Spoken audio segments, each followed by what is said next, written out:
Hello vinyl community, it's Berkshire Mike. I'm jumping on a thread called 10 albums that changed my life. That's a bit extreme, it didn't change my life. Certainly guided my life. Or at least my interests weren't just simply listening to a record. I first saw Rob Walker's version, which was excellent, and I believe he might even have started it, or at least resurrected it. But there's quite a few on here now, and I thought I would waste your time by letting you watch mine. First album I was ever consciously aware of that wasn't something in the house, something new that attracted us, was this Tighten Up Volume 2 by Trojan. Now you can maybe see why a young lad would have been attracted to this album, even if the music was shite, except it isn't. It is excellent. Tighten Up Volume 2 hasn't got a bad song on it. It's got all the greats, all the singles at the time from 1969. This was my brother's, which he sort of stole, I presume, or got off his girlfriend Jill. And her name's still on there somewhere. You may be able to see it in a certain light. Been rubbed out, but there's pen marks still on there. This is battered and old, but it's his original album, which once he grew out of Skinhead, came to me. So I've loved Skinhead reggae, and I now love proper reggae ever since. So this 1969 was my first sort of indoctrination in the music that, ooh, I like that, that's mine. So yes, I was a little nipper, proto skinhead, suede head, and I loved it. And I've never really grown out of it. Next band I remember seeing and thinking, ooh, I probably saw them on Top of Pops, to be honest, was Slade. And they were a skinhead band, or they were, rather, the manager made them into a skinhead band, and at least Dave and Nobby weren't too happy about being skinheads. These two at the back said they didn't like being skinheads, but they looked excellent, and I think they embraced it. They looked more like skinheads than Nobby and Dave. But at the time when skinheads weren't what you think of nowadays, I mean, my hair would be classed as skinhead those days. And yes, Slade, excellent. I remember going to see Slade back in the day. It was the second bunch of skinheads when I was in the Sham Army, and we were in a dance hall and were surrounded by hippies, long hair, heavy metal types, and there was like 6 of us dancing in the middle in a circle, and it was like fish hiding from a shark. We were in the middle and everybody else was squashed against the wall, and they could have stomped with to death. There was that many of them, and we didn't start any trouble, but they were that wary of skinheads that they kept out of the way. They wouldn't come anywhere near her, and it was a bit ridiculous really. But yeah, Slade, fantastic band live, fantastic band on record, and one of the first bands I sort of really got into. Next, on the same sort of vein, was soul. I got into Northern Soul. Everybody was getting into Northern Soul round about me last year at school. And there was big baggy trousers, patch pockets, star jumpers, all that sort of malarkey. And I was still dressing in brogues and tonic trousers and stuff like that. So, but yeah, everybody went. So this is Casino Classics, and it's got all the greats on.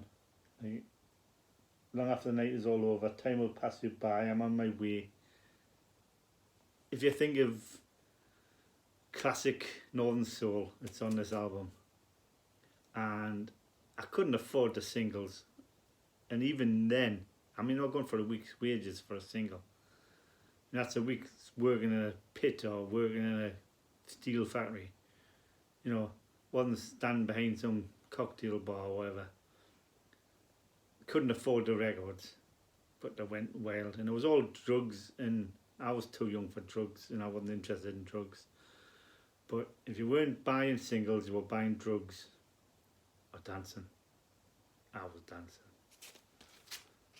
Casino Classics. And I used to love going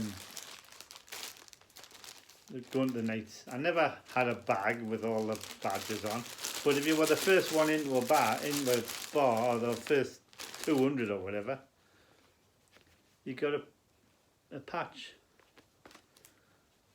And I still go to Northern Soul clubs.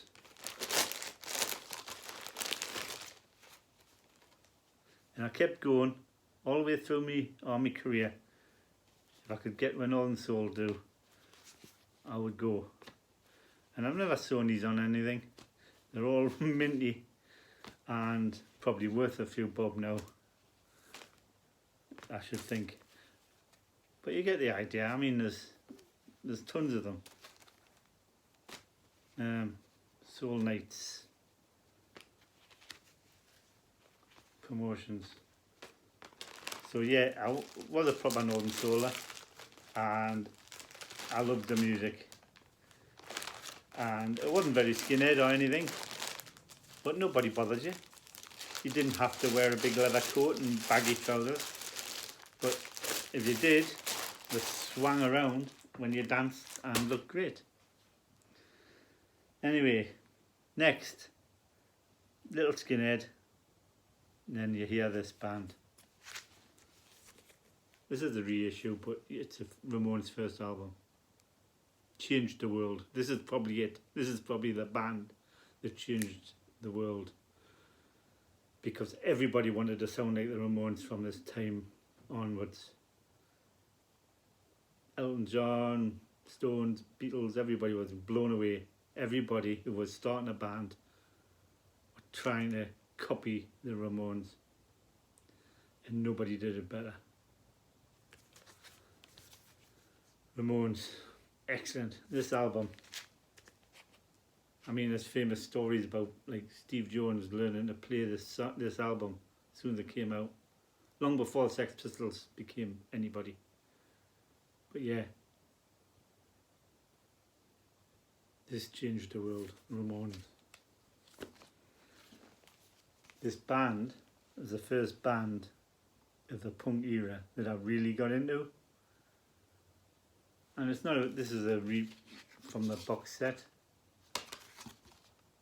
But I mean, the songs aren't brilliant, but they were great for me as a young nipper. I mean, they wore jumpsuits, black and white shoes. I did. I went out and bought them as soon as I could afford them. And I probably looked as stupid as they did. But I was a jam boy, punk rocker. My hair was grown. I tried to have it like Paul Weller, he's spiky on the top, quite long on the sides. And that was, we all did it. Everybody copied Paul Weller. And for 3 years, they ruled supreme. I wasn't ridiculously rigid in my jumpsuit wearing and stuff, but that petered out once mod took off. Quadrophenia came out, the film, and everybody became a mod overnight. And where I was walking around as a punk rocker, I was suddenly a mod, except I wasn't. Not in my heart, And even though I liked it, and I went to see all the mod bands, because you did, with my friends, I never sort of thought I'm a mod. No, I was a skinhead punk.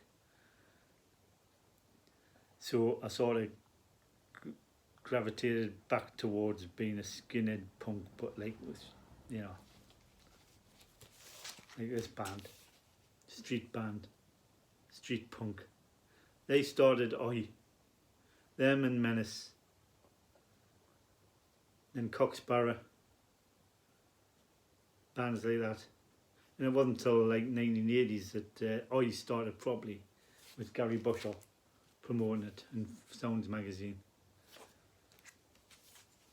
But yeah, got back into Skinhead, but I was a punk, Skinhead punk, Oi, before it was even Oi. And I joined the Sham Army and followed them around. Fantastic.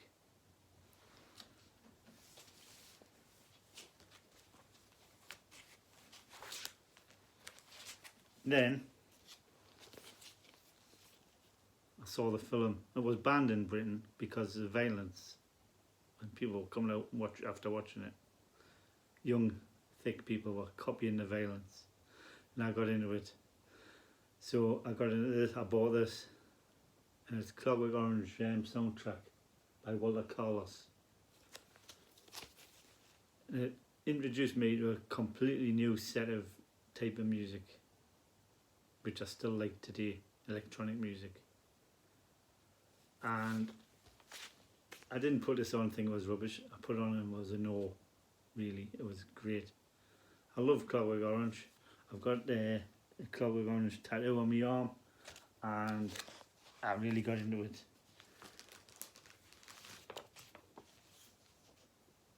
I saw this guy in London, got him to sign the magazine. And at the time I was in Aldershot. I started a fanzine, Drug in the Dock, ran to like 12 issues. Typical Skinhead type. Interviewed Oxblood.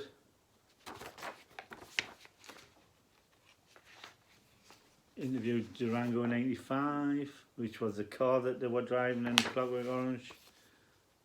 And this is the only copy I've got left. Didn't sell a lot. Skinhead, Scooter Crew. Anyway, word got around, and I was interviewed in this magazine. It was a postal interview. Lion City, first Iron Scarzine in Singapore. That's about me and my crew. And this one, Riot Zine, #1 in Germany. And there's me and my crew. So that was a massive part of my life. Then I met the girl who I would marry. Her favourite band was Robert Palmer. Our second favourite band was Toya. So when I was calling that, smooching the Toya. So it's got fond memories. She can't stand listening to Toya now, but I still like them. There was a sheep farming in Barnet. It's like a mini album or an EP. But yeah, Toya was beautiful, had a great voice, and like Nick Vinyl Buddy said the other day, that Robert Fripp's a lucky man marrying her. Round about the time I really got into punk again. See them all. I mean, I never stopped seeing punk bands. Every time a punk band came, I was seeing a punk band. And I really wanted to be Billy Idol for a while. Grew my hair out. started wearing leather, trying to be Billy Idol. Didn't work. Another band at the time who greatly influenced us, Harmony Ants. For 3 years maybe, they were on my radar and I followed them religiously, and they were excellent. Great punk band. Then of course they became pop stars and it's a total different story. Then I was getting a bit older. I got back into Skinhead and used to go to the Northern Soul all-nighters, and I used to go to the Skinhead all-nighters in Herne Bay. And one of the favourite bands on the scene at the moment, at the time, was the Riffs.